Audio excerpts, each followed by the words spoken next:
For if we found that the highest reality, so then who will read? For if we found that the highest reality and an ignorant mind alone exist, we might have no choice but to admit the ignorance as an original power of the Brahman and to accept as the source of all things avidya or Maya. Maya would be an eternal power of the self aware Brahman to delude itself, or rather to delude something that seems to be itself, something created by Maya. Mind would be the ignorant consciousness of a soul that exists only as a part of Maya. Maya would be the Brahman's power to foist name and form upon itself, mind its power to receive them and take them for reality. Or Maya would be Brahman's power to create illusions, knowing them to be illusions. Mind its power to receive illusions, forgetting that they are illusions. But if Brahman is essentially and always one in self awareness, this trick would not be possible. If Brahman can divide itself in that fashion, at once knowing and not knowing, or one part knowing and the other not knowing, or even if it can put something of itself into Maya, then Brahman must be capable of a double or a manifold action of consciousness. One a consciousness of reality, the other a consciousness of illusion, or one an ignorant consciousness and other a superconscious. This duality or manifoldness seems at first sight logically impossible, yet it must be on this hypothesis the crucial fact of existence, a spiritual mystery, a suprarational paradox. But once we admit the origin of things as a suprarational mystery, we can equally or preferably accept this other crucial fact of the one becoming or being always many and the many being or becoming the one. This too is at first view dialectically impossible, a suprarational paradox. Yet it presents itself to us as an eternal fact and law of existence. But if that is accepted, there is then no longer any need for the intervention of an illusive Maya. Or equally, we can accept, as we have accepted, the conception of an infinite and eternal, which is capable, by the infinite power of its consciousness, of manifesting the fathomless and illimitable truth of its being in many aspects and processes, in innumerable expressive forms and movements.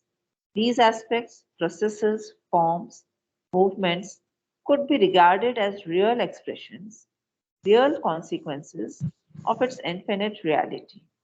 Even the inconscience and ignorance could then be accepted among them as reverse aspects, as powers of an involved consciousness and a self limited knowledge brought forward because necessary to a certain movement in time, a movement of involution and evolution of the reality.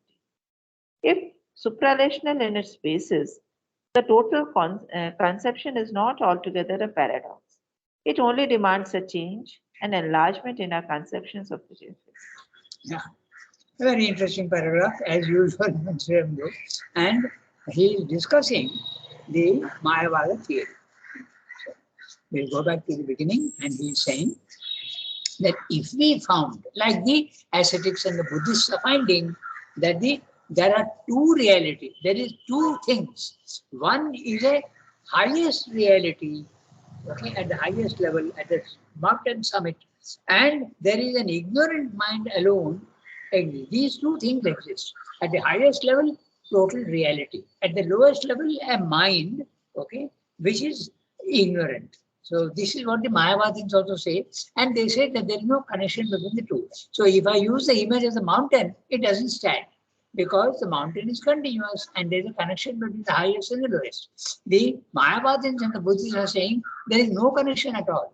Okay, so at one level and the other level at the bottom. So on this hypothesis, he is discussing the Mayavada theory. For if we found that the highest reality on the one hand and the ignorant mind alone alone, nothing else, exists at the bottom, we might have no choice but to admit the ignorance as an original power of the Brahman and to accept as the source of all things, avidya or maya. So we have started with the idea that the divine is there everywhere, reality omnipresent. But now we experience that the physical world is unreal and the consciousness has gone to the absolute reality, the self. So what can you conclude? You have to conclude that there is ignorance is something fundamental and it is the nature of the universe. That's the original power of the Brahman. We have to admit, Shyamda says, the ignorance is an original power of the Brahman. And to accept as the source of all things, avidya and maya. The physical world being unreal, I have to accept that it's a magic which is creating this illusion. So we have to accept that. Maya would be an eternal power of the self-aware Brahman to delude itself, or rather to delude something that seems to be itself. So, what would be the conclusion if you come to that? The conclusion would be that Maya is a power of the self-aware Brahman. Self-aware Brahman, the self. It has got the power to be fully conscious of itself, but it has also got the power to delude itself. Okay, so that's what he's saying. That's the conclusion you have to draw. But is that possible? That's what he's examining. Maya would be the eternal power of the self-aware Brahman to delude itself, or rather to delude something that seems to be itself. Because there's a difference between the Brahman consciousness and the individual soul. So the individual soul is being deluded by the power of Brahman, which is Maya. Okay? So that's what he's saying. Something created by Maya. To delude something that seems to be itself, something created by Maya. Maya creates the individual soul, and the individual soul is being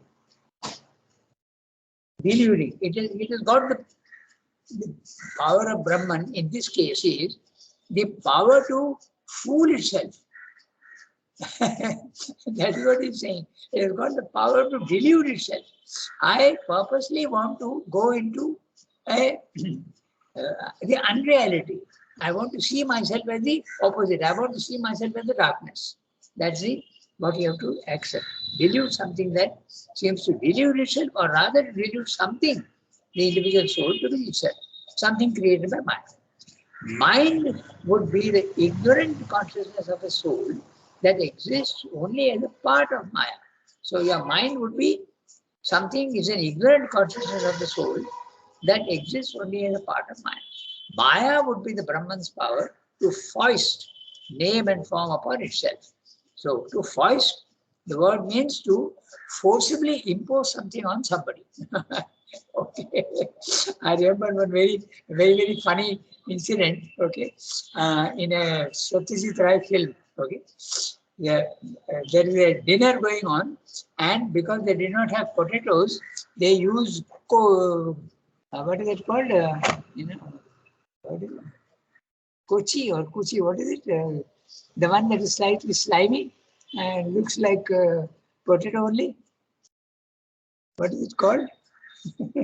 I've forgotten. So Yam. No, not Yam. Why yam? No, yam is not slippery. There's another smaller one, which is kuchi or kochi, I think they call it. I've forgotten. In Hindi, what they call it? Arvi. Okay, so he's eating that, and the fellow is eating. He says, "Arey, this is not potato. You are saying it is potato, but it is not potato." Then the other fellow insists, "No, it is potato." So he is foisting the unreality on this person and telling him that it is really potato. Potato is smooth and soft and nice, but this other thing is not. It is slippery and it's also a little quite different. The texture is different. So exactly like that, Brahman is foisting name and form upon itself. Again, we come back to the image of the image is being put on the cinema screen. The cinema screen is being imposed upon by images. Yourself is being imposed upon by the images of the universe. Okay? They are falling, and the screen very happily accepts because it has accepted that I will identify myself, I will fool myself that I am the images. Okay. So this is what he's saying. The Brahman's power to foist name and form upon itself. In fact, are we not willingly accepting that the physical world is real? It's exactly the same thing. Okay. Then a time comes when you realize that, oh, these world images, the physical world images are coming through the senses and they are being imposed on me and I am being fooled. It is not at all the reality. I am the pure screen. I am the pure featureless self. I am that. I am not the images. Okay. That's what he's saying. Brahman's power to foist name and form upon itself. Mind, its power to receive them and take them for realities. Okay, that's exactly what our condition is. Okay, we accept that the physical world is real and we identify ourselves with them. Or Maya would be another way of looking at it. Or Maya would be Brahman's power to create illusions. Okay, not images which may not be illusion, but create illusions. Where is it gone? Yeah. Or Maya would be Brahman's power to create illusions, and knowing them to be illusions, mind in its power to receive illusions, forgetting that they are illusions. So, all various possibilities is describing it. Yesterday we discussed that there are two ways of understanding Sri Aurobindo. Let us just understand what Yasmin says. Let us understand what Sri Aurobindo is saying and not go into too many arguments. So, ultimately, it comes to this, that there is a connection between the higher and the lower. The idea that there is no connection and they are totally two different things does not agree, does not find agreement with Sri Aurobindo. He does not agree with that. Okay? So he is discussing all the other possibilities. Or Maya would be Brahman's power to create illusions, knowing them to be illusions. Mind, its power to receive illusions, forgetting that they are illusions. You have forgotten. All human beings have forgotten that they are essentially divine. They have to find themselves back again. But if Brahman is essentially and always one in self-awareness, this trick would not be impossible. So you have to is the Brahman always only one? That's what he's saying. Essentially and always one in self-awareness. This trick would not be possible because this is exactly what the Mayavadins are saying. Brahman is always one and self-aware. It cannot fool itself. But Sri Aurobindo is saying the fooling can be intentional. It may decide to forget itself. Okay. This is a very interesting thing because when I'll make a little diversion. When the divine is creating the physical world, he has to necessarily limit his manifestation, make his substance more gross, otherwise there's no manifestation. He has to reduce his consciousness down and he has to also reduce his force. And I told you why that is necessary, and we will again quickly use that image to understand how reduction and self-diminution is necessary. Suppose I have to do a work, I have to knock a nail into the wall. Okay. Now, if I use too little, then my work doesn't get done. The nail doesn't go into the wall. On the other hand, if I use too much force, then the wall itself breaks and there is no manifestation. So the divine has to reduce his power to the work that is to be done. So manifestation, making the universe, needs reduction in power. Not only reduction in power, but also reduction in consciousness. In other words, what it amounts to, if you want to put it in different words, you are imposing on yourself a limitation of your own power, limitation of your own consciousness, and limitation of your own ananda. And if you are doing that, you are losing the total consciousness. And if you lose the total consciousness, you are going into illusions and mistakes. So you are imposing on yourself the delusion and the wrong view of things. Why is it doing that? It's an adventure. It's an adventure which is pictured beautifully in Savitri, where the queen, okay, I give you all these things to sort of connect them and get the total picture. The queen is, when Narad comes down and tells, what has Savitri done? She has chosen a husband who is going to die in 1 year's time. Okay. What is this? How can it be? Then the queen starts wailing and crying and says, no, no, no, this is impossible. The universe is so cruel. God is so cruel. Why is he imposing this cruelty on me? I'm going to lose my son-in-law in 1 year and create sorrow for my daughter, Savitri. So Narad replies, oh queen, you yourself have chosen to be what you are. You yourself have come down to the physical world to face all these problems and conquer them. So don't start crying and don't start wailing and don't start complaining. You yourself have accepted to come down and limit yourself. And on the other hand, you are going on wailing now because you have forgotten what you have done. So recover your memory and realize that you are playing an adventure with yourself and try to get back to the original intention that you had of playing and indulging in the adventure of consciousness. So this is what Shadway is saying. It foists name and form upon itself. Okay. So mind, its power to receive them and to take for real. Or that we have read, Maya would be the Brahman's power to create illusions, knowing them to be illusions. Mind, its power to receive illusions, forgetting that they are illusions. The Brahman knows that I am creating illusions and I know that they are illusions. But the mind, our normal mind has forgotten that these are illusions. They are realities. You take them for real. But if Brahman is essentially and always one in self-awareness, this trick would not be possible. So therefore you need another theory. Then Brahman must be capable of a double or a manifold action of consciousness. So in other words, Brahman is not only one and only self-aware. He has got the capacity to reduce his own consciousness. Don't think that there is a rigidity. Don't think that there is only a status of absolute reality and a mind in ignorance at the lower level, absolute illusion. And there is no connection between them. I cannot agree with that. You have to go to the theory. Chandra is saying that there is a connection between the two and the divine has got the power to reduce itself. So logically, one thing cannot be light and darkness at the same time. So logically, it is not possible. But logic is not the only one that makes the universe. There are levels of consciousness which are higher than logic.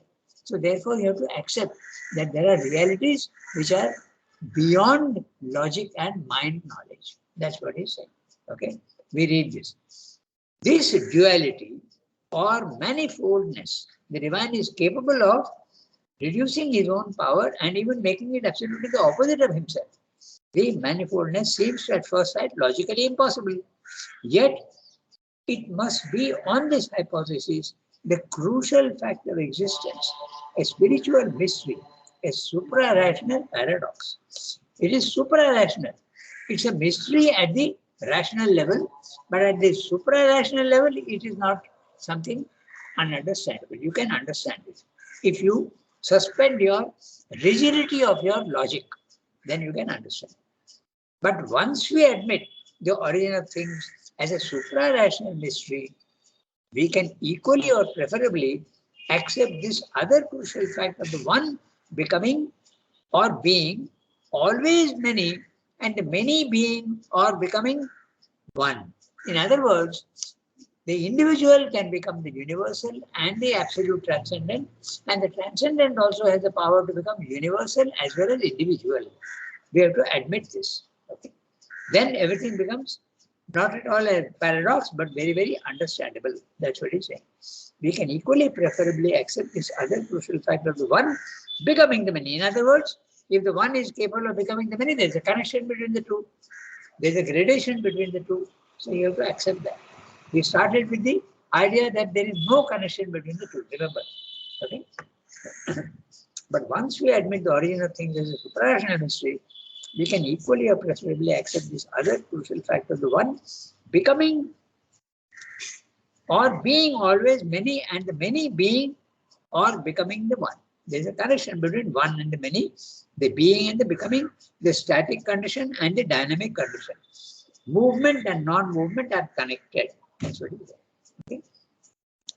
Always many and this too is at first view dialectically impossible.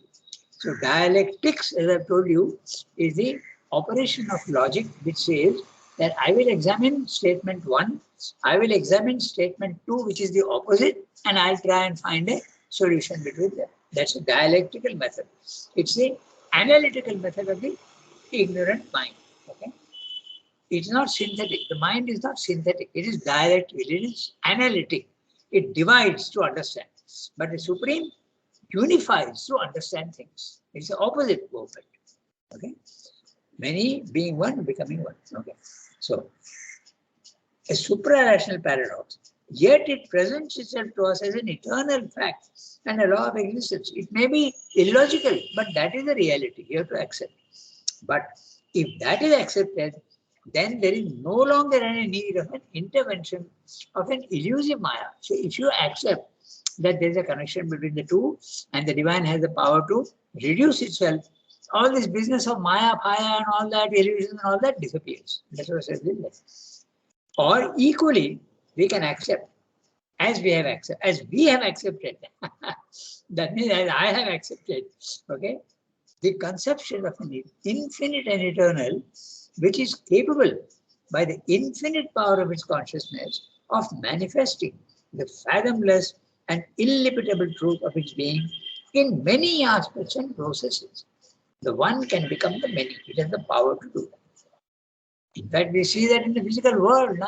The one seed is producing the tree with all its different leaves and flowers and fruits and branches and twigs. Okay, that is exactly what we see in the physical world. So why can't we extend this to the divine reality?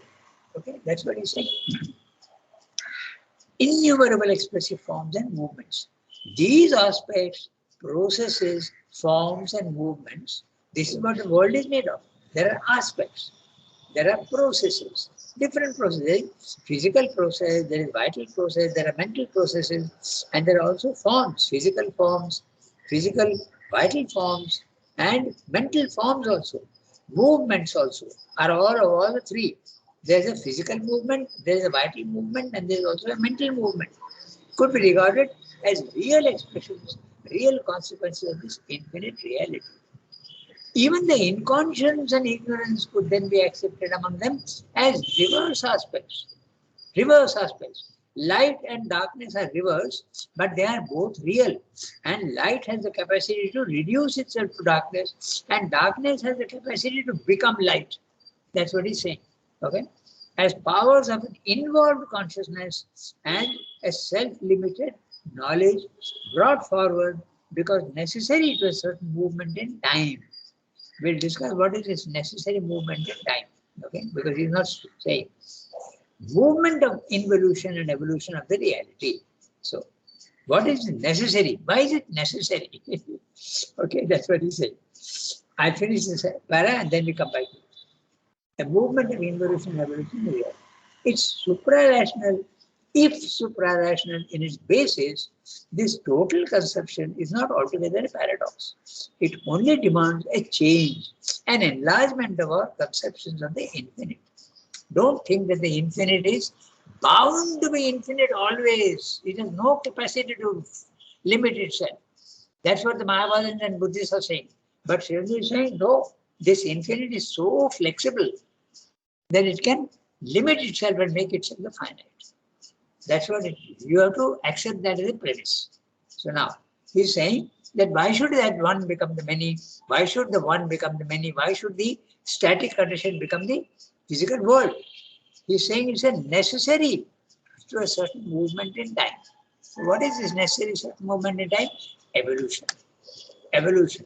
The divine has come down here and he is evolving slowly up. Then the next question comes up again and again this question will come up. Why at all? The divine has got everything. Why should he come into this? The answer is something that cannot be answered at the mental level. It's an adventure he is having. Okay? It is an adventure. He plunges himself into the opposite of himself and he is finding himself again. Okay? And through 7.5 billion or 8 billion very soon, human beings, each one is the divine, repeating the adventure of the unknown. That's what The adventure of consciousness. He is not satisfied only with one individual realizing the truth. He wants to realize it in infinite ways. Each individual is doing it in his own fashion. And what is that? That is God Himself. Going through part 1, part 2, part 3, part 100, part 1000, part infinite. So each time he is enjoying the journey from the inconscious to the consciousness. That's what he's saying. So the question arises then, why is it necessary? Because if you extend the idea of a challenge to human beings, the human being will never be satisfied without accepting the challenge. He will accept the challenge. Anything that is there, he will accept the challenge. Not everybody, but the heroic souls will certainly do that. Okay. So that's what he's saying. It's not possible to explain this from the mental point of view, but if you go to the higher mind, spiritual planes of consciousness, then you will realize that yes, this is the truth, but it cannot be understood at the mental level. Okay, so we come back to same Can notes. I ask a question? Yes, ma'am. Here he has used the word reverse aspect. That's I right. can understand this. Ah. But what exactly is reversal of consciousness, which Mother says? Okay. The reversal of consciousness is very simple. Okay, it is exactly the reverse. In the one case, in our case, Yasmin, you and Sunki and I'm being a little. I'm assuming that we are all in ignorance. It may not be. Maybe one of you is not in ignorance. But when we are in ignorance, all our senses are directed outwards. Okay, they are all going outwards. But the spiritual consciousness is all going inwards. It's a reverse. You become more aware of the realities within yourself, within the secret hidden forms, behind the forms you are seeing. It's a reversal of consciousness. In fact, to such an extent that Mother speaks of a ball, a football, being turned inside out without cutting. Okay, so that is a reversal. Our senses are making us all go outwards and we see only the forms. But when we start concentrating and we start ignoring the senses, or rather controlling the senses and pulling the senses inwards into ourselves, okay, it's like the tortoise which takes its limbs into itself when it wants to protect itself. It doesn't go outwards. Then the consciousness goes inwards and realizes the secret consciousness that is there guiding everything. So that's a reverse motion. Okay. In fact, you can. Merci beaucoup. Yeah, we can also express that in many other ways. I am a part of the universe. Okay, that's the ignorant part. But a time comes when I go inside and I see that no, the universe is inside me. That's a reverse. Okay? I contain the universe in myself. So that's a reverse. That's the reversal of consciousness. Right? And when Srimad is being reverse aspect of light and darkness, light has the capacity to produce darkness, limit itself. And darkness has inherent in it the power to eliminate its darkness and become light again. That's what you mean by the reverse aspect. Okay? So we have got about little less than 15 minutes. We'll read the next paragraph. Okay? So Archana Di read because she has to probably go. She won't be available for this one. So who will read the next one? But the real world cannot be known and none of these possibilities can be put to a test. Will I read? Okay. Can I read? Yes, do that. But the real world.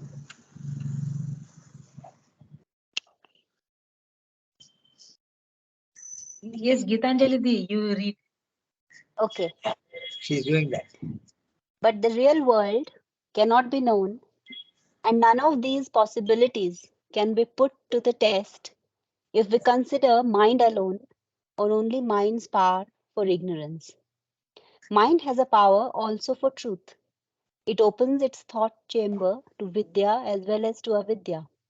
And if its starting point is ignorance, if its passage is through crooked ways of error, Still, its goal is always knowledge. There is in it an impulse of truth seeking, a power, even though secondary and limited, of truth finding and truth creation. Even if it is only images or representations or abstract expressions of truth that it can show us, still, these are in their own manner truth reflections or truth formations, and the realities of which they are forms are present in their more concrete truth in some deeper depth or on some higher level of power of our consciousness. Matter and life may be the form of realities of which mind touches only an incomplete figure. Spirit may have secret and supernal realities of which mind is only a partial and rudimentary receiver, transcriber, or transmitter. It would then be only by an examination of other supramental and inframental, as well as higher and deeper mental powers of consciousness, that we can arrive at the whole reality.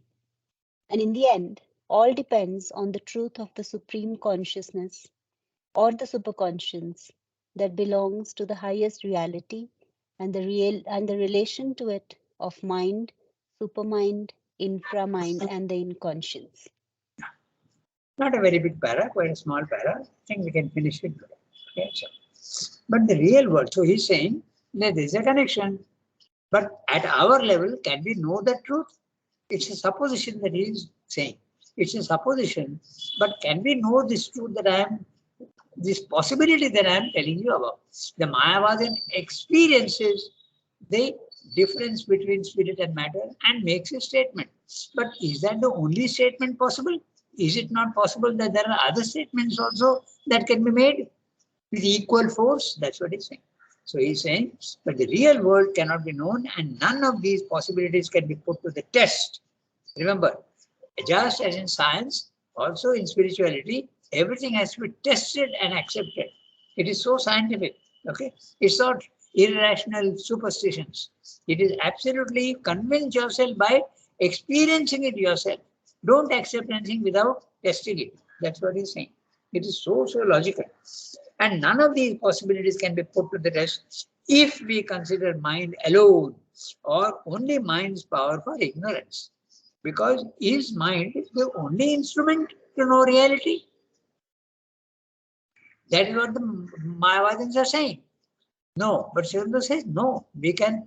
Consciousness is using mind. Mind is not the only reality. There is a consciousness which uses mind, and the consciousness can discard this use of the instrument of mind and use other instruments. That's what he's saying. Okay. Mind has a power also for truth. So Sri Aurobindo is using the word mind in this sense that he is saying that a mind with an M cap includes higher mind, element mind. First of all, it includes the physical mind. Then it includes the vital mind. Then it includes the pure mind, our normal mind.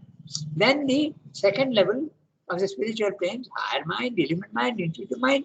And so all this is mind. So mind is not only our pure mind. There are also other, this mind itself becomes an instrument, a more perfect instrument. So that's what he is explaining now. Mind has a power also for truth. It doesn't see only ignorance and division. It can also see the one. Okay. It opens its thought chamber to Vidya. Okay. Interesting image he is using. We are using all our doors and windows are closed. But he is saying, go to level 2 and open your doors and windows. Okay. Then you will see that Vidya is coming in as well as Avidya. And if its starting point is ignorance, the closed doors and windows is the starting point, ignorance. If its passage is through a crooked ways of error, still its goal is always knowledge. Good example, science. It starts with the use of senses and then slowly realizes that no, there are other states of matter which are subtler. So you discover that there is force, you discover that there is electricity which is not really physical. You realize also that there are other powers, nuclear powers, you discover other forms of matter. Okay. So there is, and the goal is always knowledge. That's what science is trying to do, going from a lower level of knowledge to a higher level of knowledge. There is in it an impulse for truth seeking. The normal human mind has got this power of truth seeking. He is putting this in other ways. In another sentence, he uses the idea and the ideal of perfectibility of making better and better and better is there in man. Okay, this seems to be a very bland statement, but it's a very, very important statement because the animal doesn't have it. It's only when man comes into picture that the idea of perfectibility is born in him. Okay, the idea of perfection is absolutely absent in the animal. But when man comes in, a crucial step has been taken in evolution, which now makes this perfectibility not only a possibility but a reality. So this is what he's saying in different ways. Okay, he's saying that its goal is always knowledge. Okay, it's a different way of putting the same thing. Perfectibility is there in man. There is in it an impulse of truth seeking. Okay, a power, even though secondary and limited, because the mind can seek truth only up to a certain point. That's why it is secondary. Okay, there's in fact, I could say even tertiary. You can the level 1, our mind is tertiary power of knowledge. Then the spiritual planes of consciousness are the secondary power of knowledge, and the supermind is the primary power of knowledge. You can put it that way. That's why you can think of 3 levels. Okay, so if it's even though secondary and limited, of truth finding and truth creation. Now note that truth creation. It's not only truth finding, but the mind is, the supermind has got the power to create absolute truths.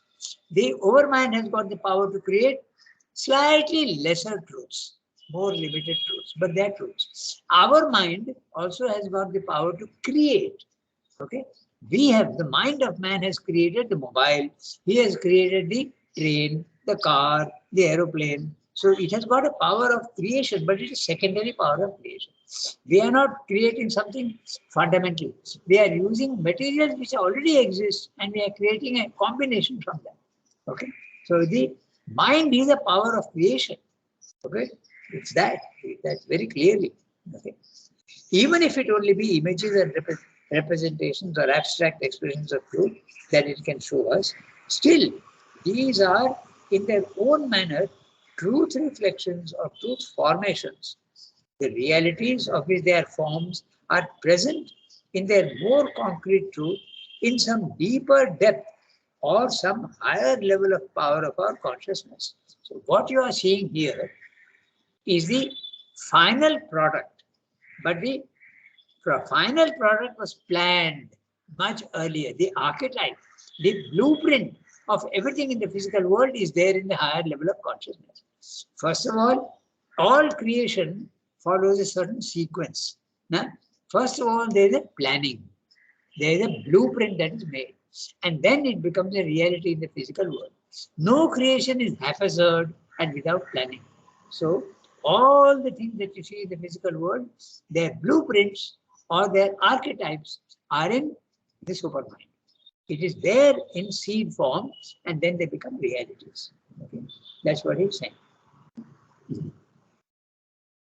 So, if that is so, spirit may have secret and supernal relations of which mind is only a partial and rudimentary receiver, transcriber, or transmitter.